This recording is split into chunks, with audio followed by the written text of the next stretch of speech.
तुम्हाला काय वाटतं, मला तुमचा गेम समजणार नाही तर मी तुमच्यासोबत खेळू शकत नाही?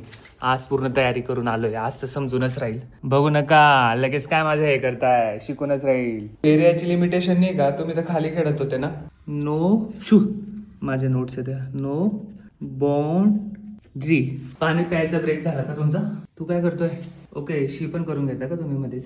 सेकंड नोट आहे, केव्हा आपण ड्रिंक, माझ्या नोट्स मध्ये नको येत जाऊ. ड्रिंक करू शकतो आणि सू शी पण. गेम कमी आणि गेम व्यतिरिक्त काय करता तेच समजतं यार मला. गेम समजून घ्यायचा आहे रे.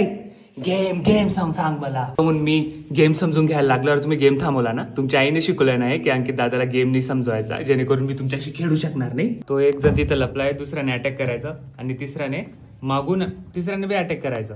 एक मिनिट, कन्फ्युजन होत आहे. दोन जण भांडण करतील आणि तिसऱ्याने अटॅक करायचं, म्हणजे या तिसऱ्यावर राज्य आहे. ओके, 1 and 2 फाईट करतील आणि राज्य राहील तिसऱ्यावर. राज्य तर मीनावर आहे ना. मग आता दुसऱ्याने कसं काय अटॅक केला? मीनाने हा भांडण करतोय आणि दुसरा आता अटॅक करेल. याचा अर्थ पहिला आणि तिसरा भांडण करू शकतो मध्ये आणि दुसरा अटॅक करू शकतो. कसं काय? पण पहिले तिसऱ्याने अटॅक केला होता ना, आणि आता दुसरा कसं काय करतोय आणि पहिला आणि तिसरा भांडण करतोय? मग कन्फ्युजन होतंय, नीट बघावं लागेल. आता मीना अटॅक करते बरोबर, हे दोन्ही भांडण करताय.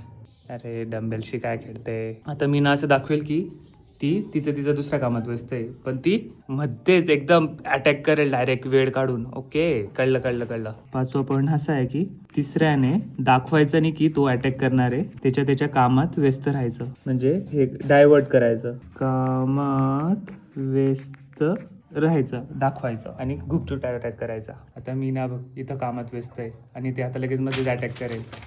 समजलं ना बेटा?